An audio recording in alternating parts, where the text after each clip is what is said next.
we are in Les Sables, just on our way out from the dock, and behind me are the 29 entrants, the 29 boats that are going to race around the world in less than a week's time.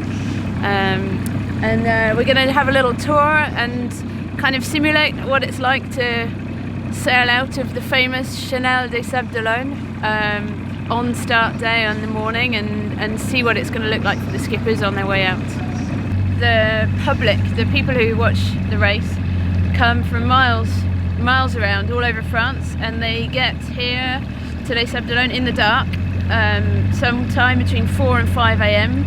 for the ones who really want to make sure they get a front spot on the quay.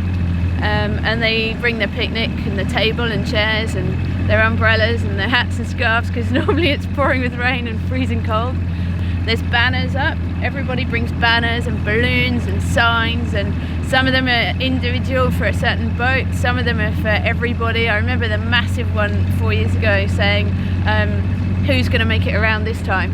With a big question mark, and that's kind of quite poignant, and for me that's one thing that rests in my head from 4 years ago, because I didn't make it around. You can't hear what you're saying.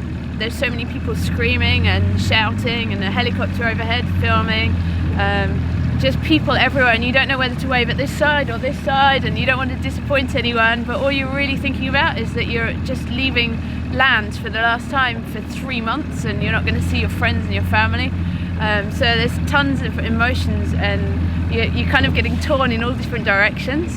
There's that anticipation as well, because when you get to the end of this nice calm Canal des Sables d'Olonne, and then you're straight into, the baptism by fire of getting across the start line in one piece and sailing around the world through the Bay of Biscay in the middle of winter.